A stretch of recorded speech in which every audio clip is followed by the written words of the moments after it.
들으시는 여러분들과 또 상황 때문에 있는 곳에서 함께 실황으로 참여하는 여러분 모두를 성삼위 하나님의 이름으로 환영하고 축복하고 사랑합니다. 아멘. 특별히 이번 주 5일 수요일부터는 우리 기독교의 큰 절기 중에 하나인 사순절이 시작이 됩니다. 렌트가 시작이 돼요. 사순절이란 제2의 수요일, 제2의 수요일이라는 거 여러분들이 이렇게 찾아보면 나오는데, 종려나무를 태워서 남은 숯불로 이제 새로 다가오는 이제 이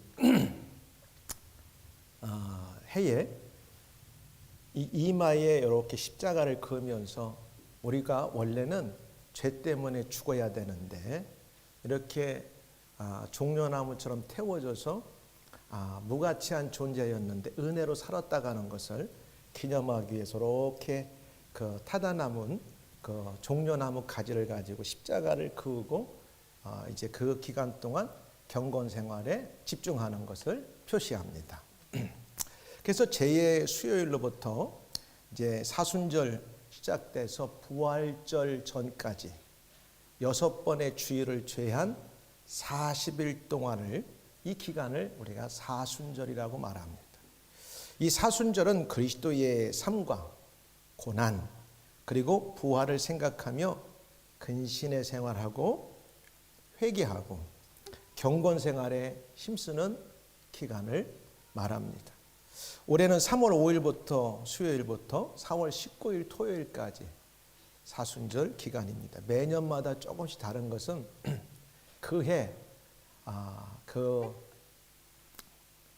우리로 말하면은 보름달이 언제 뜨느냐에 따라서 그것이 조금 변경이 돼요. 그러니까 여러분들 왜 매년 사순절이 이렇게 다를까? 근데 이제 그해 이제 언제 풀문이 뜨는가에 따라서 때로는 3월 말이 될 수 있고 부활절이 4월 초가 될 수 있고 때로는 4월 중순까지 이렇게 옮겨갑니다. 그러니까 여러분들이 날짜가 좀 움직이는 것은 크게 염려 안 하시고 의미를 여러분들이 꼭 잘 아시기를 부탁을 드립니다. 그래서 3월 교회표를 경건의 달로 정하였어요. 성경적 경건, 이 말은 공경한다는 뜻이고 영어로는 godliness, 그 다음에 이 말은 헬라어로 유세비아스라는 말인데 유는 좋은, 그 다음에 세비아는 두려움, 이렇게 합성어로 정성을 다하여 공경하는 것을 말해요. 우리가 일반적으로 하나님 경외한다고 하면 fear of the Lord 할 때는 그 의미가 다 들었어요. 우리가 두려움만 갖는 게 아니라 사랑하는 하나님까지 포함된 것을 말하는 거죠. 경건은 깊은 존경과 사랑을 의미합니다. 우리가 하나님을 정말 존경하고 공경하고 그러면서도 사랑하는 것을 말해요. 하나님에 대한 경건한 태도에는 그분을 경외하고 그분께 감사를 표하고 그분의 계명을 지키는 것까지를 포함해서 일반적으로 우리가 경건 생활이다 이렇게 표현해요. 예배와 기도와 성경 읽는 이 모든 것까지를 합해서 우리 기독교적인 입장에서는 경건 생활, 경건한 신앙생활이다 이렇게 말합니다.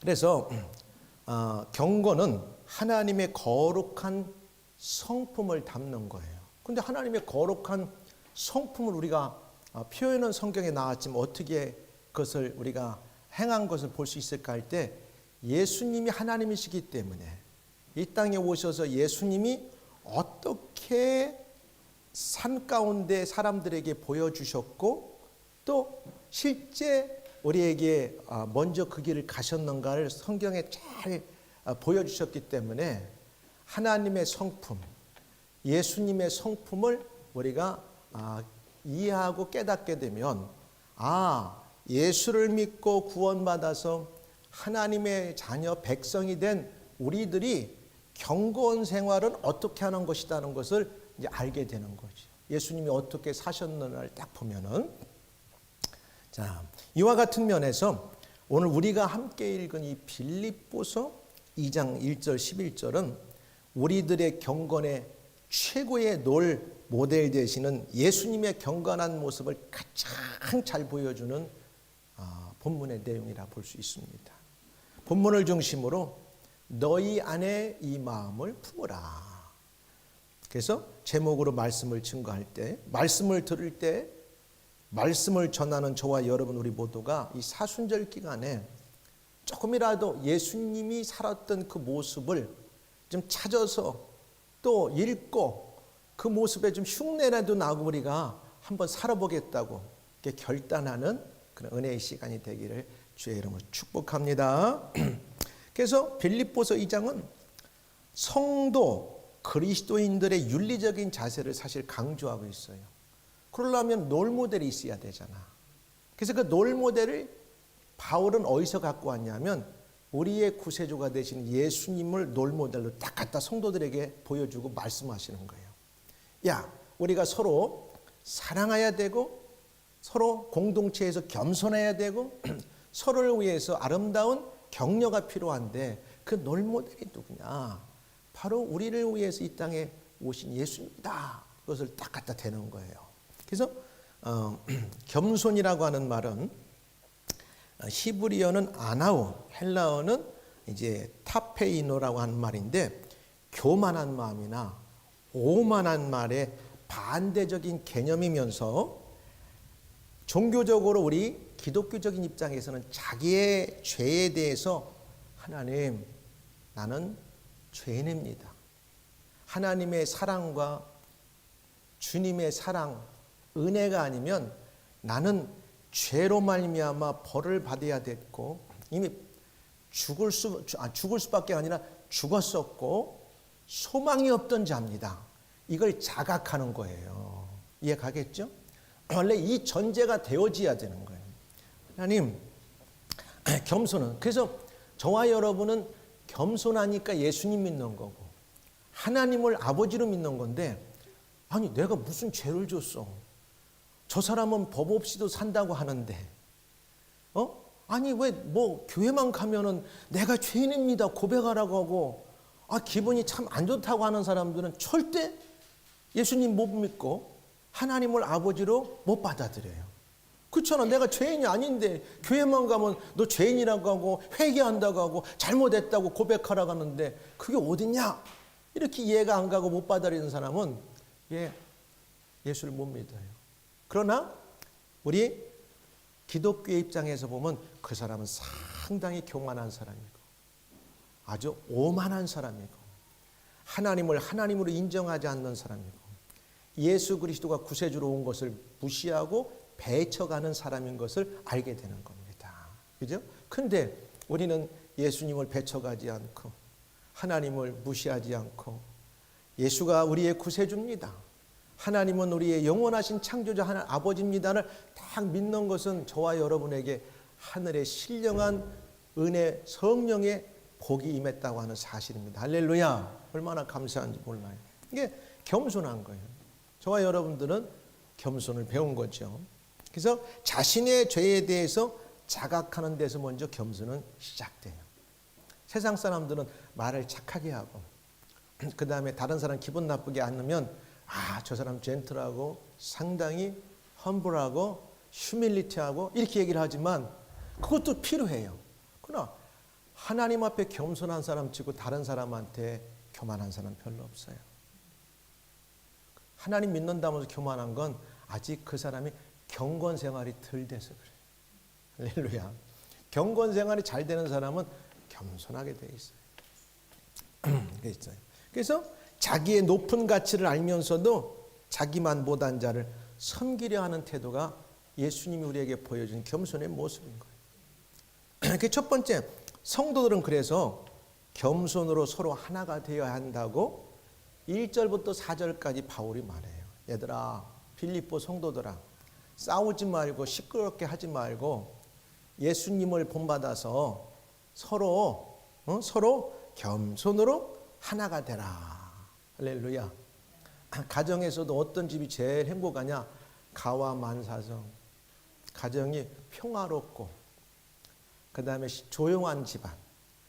오손도손 화목한 지방이 제일 행복한 집이에요. 근데 뭐 좀 있고 뭐가 좀 넓어도 울긋불긋 싸우고 시끄러운 집은 참 행복하지 않아요. 그렇죠? 진짜 행복은 뭐냐? 서로 화목한 거예요. 화목한 거. 그래서 성도들은 겸손으로 서로 하나가 돼야 돼. 그러므로 그리스도 안에 무슨 권면이나 사랑의 무슨 위로나 성령의 무슨 교제나 긍휼이나 자비가 있거든. 그렇잖아. 예수 믿는 너희들이 뭐 자비가 있고 서로 누구를 권면할 일이 있고 누구를 사랑한다고 하면 마음을 같이하여 같은 사랑을 가지고 뜻을 합하여 한 마음을 품어. 같은 사랑, 같은 마음을 품는데 사람마다 다 다르지요, 마음이. 근데 이걸 하나로 묶는 힘이 있단 말이에요. 그거 바로 예수 그리스도입니다. 예수 그리스도. 그렇죠? 여러분들 구심점이 있어야 되잖아. 구심점. 그 구심점이 누구냐면 예수님의 사랑, 예수님의 겸손을 말하는 거예요. 우리는 다 그 안에서 붙어서 좀 다 마음이 달랐고 또 때로는 서로가 어그리가 안 되는 부분도 있어도 양보하고 참고 배려하고 사랑하고 격려하게 되는 거죠. 마음을 같이하여 같은 사랑을 가지고 뜻으로 합하여 한 마음을 품어라. 한 마음을 품는 거. 한 집안에 사는 사람들이 한 마음을 품어야지 자꾸 딴 마음 품으면 그때부터 행복이 금이 가기 시작해요. 한 마음을 품어야 돼.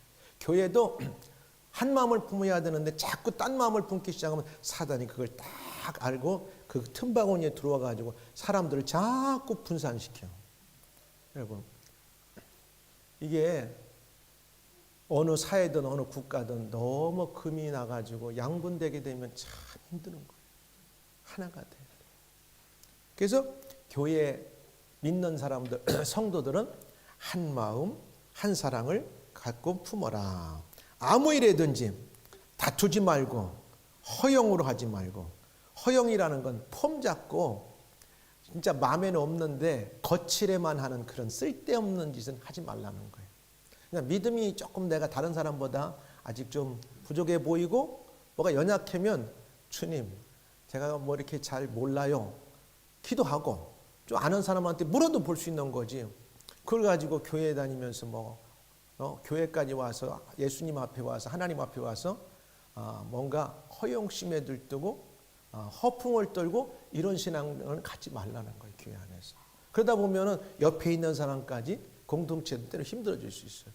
주님은 우리의 마음을 다 알고 계세요. 저와 여러분들의 모든 사정도 다 알고 계세요. 그래서 아무 일에든지 다툼이나 허영으로 하지 말고 오직 겸손한 마음으로 각각 자기보다 남을 낮게 여기고. 참 교회라는 곳이 그렇잖아. 교회는 그래서 각각 자기 일을 돌아볼 뿐더러 저 사람이 나보다 뛰어나면 저 사람이 왜 나보다 뛰어난가? 내가 부족한 점이 뭔가 배우고, 저 사람 보면 참 한심하다. 내가 저렇게 하지 말아야지. 자기를 돌아보면 아무 문제가 안 돼. 이해하겠죠? 나보다 못한 사람이 있으면 저 사람 참 안타까운데 저렇게 살면 안 되는구나. 내가 저렇게 살면 안 되지. 그럼 돌아볼 수 있잖아요. 근데 그때부터 이제 이게 마음이 속상해지기 시작하면 모두가 힘들어질 수 있다고 하는 것을 말하는 거죠. 그래서 각각 다른 사람의 일을 돌아보아 나의 기쁨을 충만하게 하라. 그래서 자기의 기쁨을 잃어버리지 말라는 거예요. 그런 것들 때문에. 그러면서 교회는 남녀노소 빈부 귀천을 따지지 않고 예수 그리스도를 믿고 구원받은 하나님의 자녀 백성들이 함께 다 모인 곳이야. 학교 가면 공부 잘하는 사람도 있고 좀 못하는 사람도 있고, 어떤 사람은 또 스포츠를 잘하는 사람이 있고, 어떤 사람은 공부는 잘하는데 스포츠 진짜 못하는 사람이 있고, 다 달랐잖아요. 병원 가봐. 아파서 다 왔어. 거기는 세상적으로 성공한 사람도 있을 수 있고 또 그렇지 못한 사람도 있고, 다 아프면 병원에 와서 고치는 거야. 교회도 똑같아요. 남녀노소 빈부 귀천을 막론하고 예수 이름으로 다 모이는 곳이 어디냐? 교회예요. 교회. 그러다 보니까 뭐가 있느냐? 함께 모여 하나님을 예배하고 교제하는 거룩한 공동체가 교회라는 사실이에요. 그렇지만 세상적인 배경이나 환경은 다 다를 수 있어요. 교회 밖을 나가면 참 일이나 세상적으로는 거의 만날 수 없는 사람을 교회이기 때문에 만날 수가 있어요. 그렇죠? 그러니까 여러분 서로 존중해 줘야 돼요. 그 사람이 사회적으로 높고 어떤 분야에서 잘 나가면 그러면 교회에서도 그걸 가치를 인정해. 아유 뭐 교회 와서 그러면 안 돼요. 우리 성도들은 그 사람이 잘 사회에서나 또 어떤 입장에 올라가면 그만큼 그 사람에 대해서 존중해주고 귀하게 여기고 그럴 때 또 혹시 자기가 그 사람보다 못한다 할지라도 교회 와서 그 사람을 통해서 격려받고 나도 저렇게 도전받고 돼야지 이래야지 항상 속에 뭐가 꼬이면 안 된다는 사실이야. 그런 사람은 안 돼. 그러니까 세상에서는 만날 수도 없어. 왜? 환경도 자란 배경도 현재 그 사람들이 갖고 있는 스테이터스가 다르기 때문에. 그러나 교회이기 때문에 다 모여서 하나가 되는데 그 하나를 만드는 원심, 구심력은 뭐냐? 중심의 축은 예수 그리스도입니다. 그러니까 서로를 존중해 줘야 돼요. 막 되면 안 돼요. 귀한 만큼 그분의 가치를, 그게 교회예요. 집안에서도 아내가 남편을, 남편이 아내를 존중해 줘야 할 때 그 가정이 아름답지. 너는 너고 나는 나다. 알아서 해라. 무시하는 순간 그때부터는 깨지는 거예요. 그래서 우리는 교회 안에 있지만 서로 재직돌동 또 거기 나이에 맞게 또 그 사람의 지위에 맞게 환경에 맞게 서로를 공경하고 존중해 주고 격려해 주고 하나가 되는 거예요. 왜? 한 식구니까 영적으로. 그렇잖아. 같은 식구끼리 좀 누가 잘난다고 미워하는 사람은 비정상이야. 식구들끼리 누가 잘 되면 박수 쳐주고 좀 못한 사람 도와주는 게 다 그 가족이잖아. 근데 그렇지 않는 가족들은 불행하다고요. 성도들도 마찬가지예요. 그러므로 저마다 겸손한 마음을 가져야 하나로 융합하고 잘 지낼 수 있어요. 서로를 인정해주고 격려하고 바래요. 잠언 16장 18절 19절에 보니까 교만은 패망의 선봉이요 거만한 마음은 넘어짐이 앞잡이니라. 아직 내가 누구보다 그러지 못하다면 내가 이렇게 했지만 그 사람을 인정해주고 내가 어떻게 하면 더 발전할 수 있을까를 생각해야지 막 그냥 거만한 마음 가지고 교만하면 결국 망하게 되는 거예요. 그럴 필요 없어요. 겸손한 자와 함께하여 마음을 낮추는 것이 교만한 자와 함께하여 탈취문을 나누는 것보다 나으니라. 겸손해서 좀 낮아지고 좀 손해 볼지라도 그쪽을 택하라는 거예요.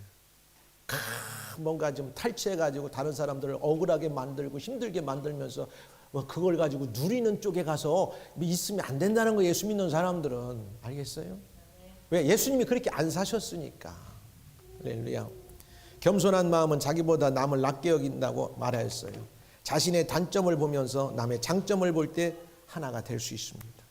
겸손은 모든 사람과 연결하는 고리라고 할 수가 있어요. 굉장히 높은 사람이 자기보다 훨씬 못한 사람을 아주 그 사람을 존중해 준다면 그 사람은 최고의 엘리트맨으로 좋은 사람을 인정받을 거예요.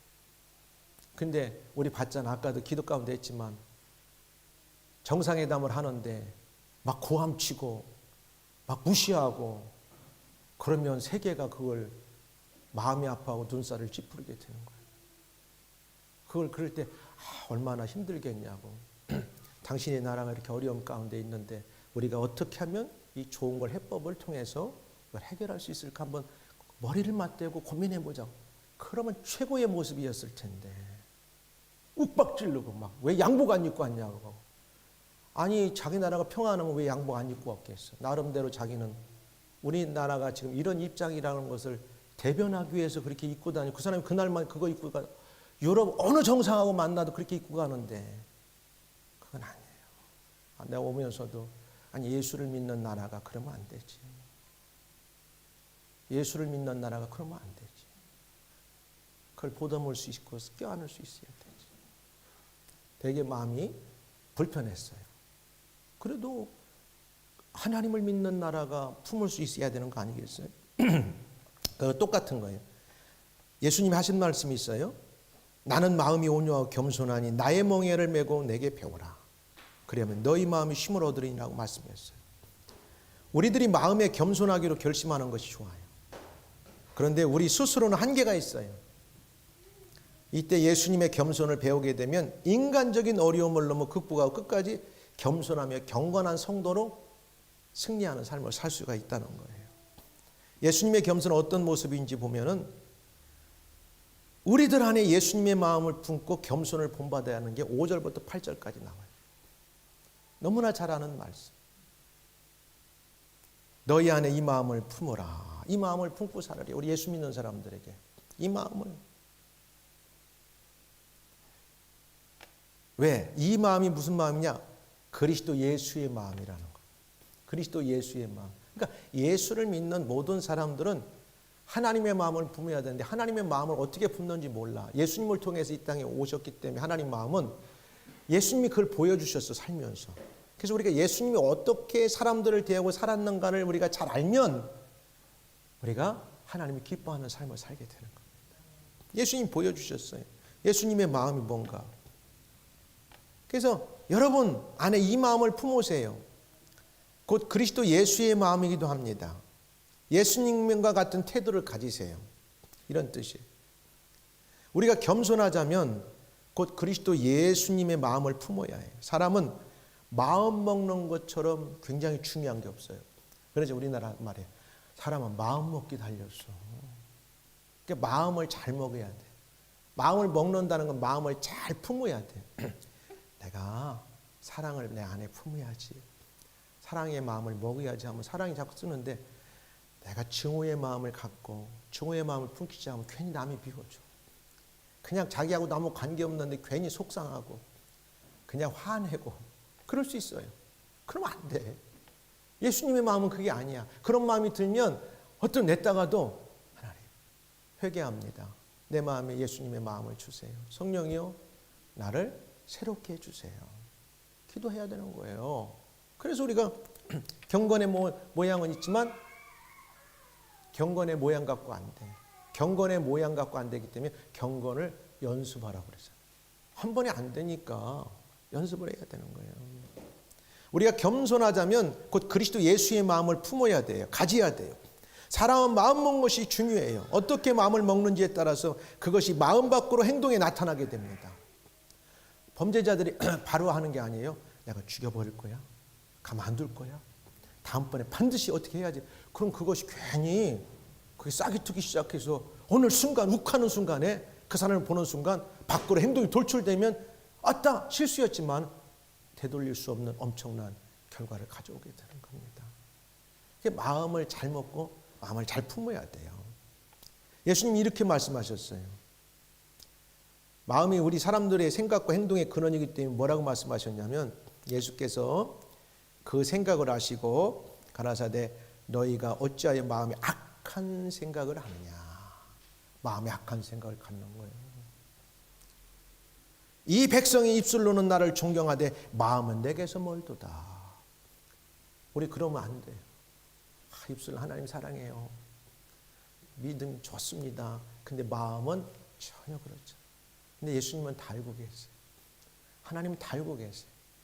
그러니까 우리 입술로 고백도 하지만 우리 마음이 주님 사랑합니다. 하나님 사랑합니다 하면 하나님께서 다 들으시는 거예요. 굉장히 중요해요. 입에서 나오는 것들은요. 마음에서 나오나니 이것이야말로 사람을 더럽게 하느니라. 말에서 시작된 게 아니라 마음에서 시작된 거예요. 더러운 거나 뭐나 다. 만일 그 악한 종이 마음에 생각하기를 주니 더디오리라 하여. 그 악한 종들은 마음에 생각 안 돼. 우리가 하나님 앞에서 악한 자가 안 되려면 마음을 잘 가져야 돼요. 어떤 마음? 예수님이 품은 마음. 이 마음이 품어야 되는데 이 마음은 어떤 마음? 예수님의 마음, 예수님의 마인드, 예수님의 애티튜드를 가져야 돼요.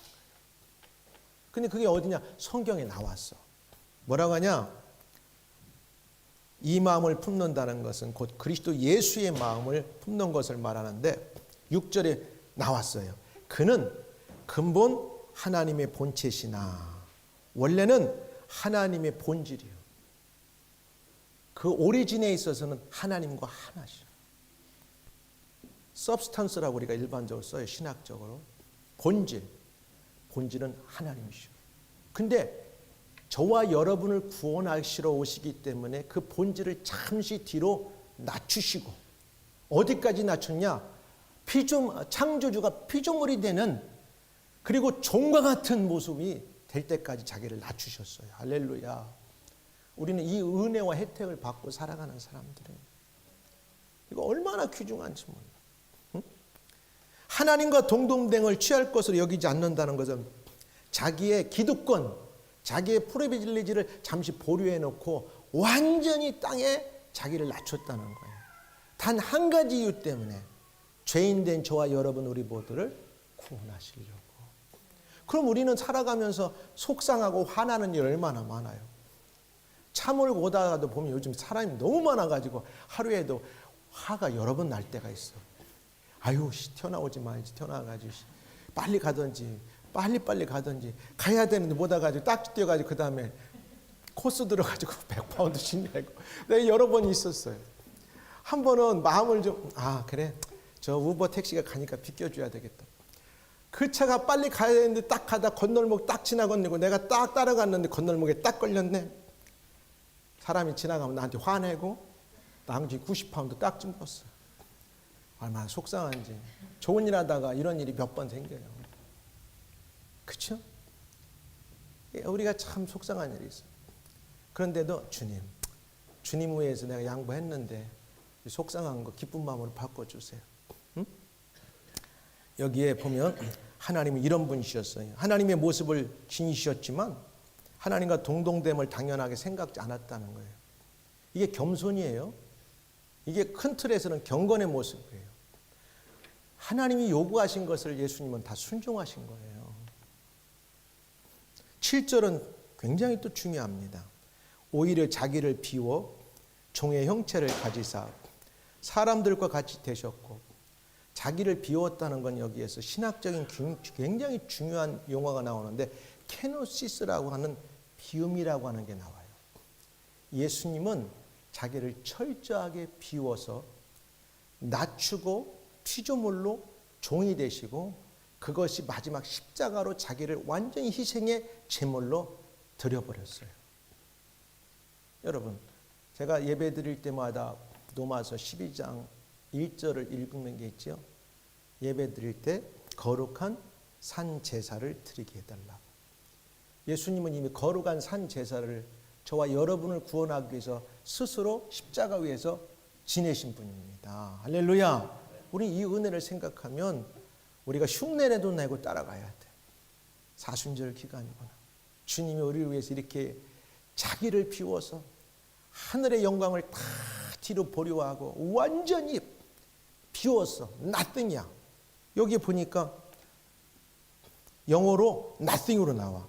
But made himself nothing 이렇게 나와요. 아무것도 자기를 위해서 하지 않고 다 철저하게 비웠어.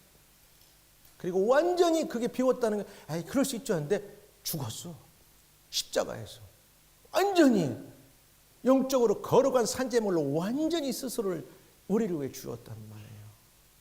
이게 최고의 경건의 모습이고 최고의 겸손입니다. 우리는 이걸 흉내내고 따라가는 자들이, 예수 믿는 사람은, 크라이스트 팔로들은 예수님이 어떻게 살았나를 이미테이트하면서 따라가는 자들이에요. 사순절에 우리가 힘써야 될 게 이런 모습이에요. 성경을 읽으면서 예수님이 이렇게 사셨구나. 이런 모습에 당할 때 예수님은 어떻게 결론을 내실까? 주일날 예수님이 앞에 내가 예배를 드려야 되는데, 주의 날인데 이 날을 어떻게 내가 살아야 될까? 여러분 답이 나오잖아요. 물어볼 것도 없어. 여러분이 성령이 인도한 대로 살아가는 거예요.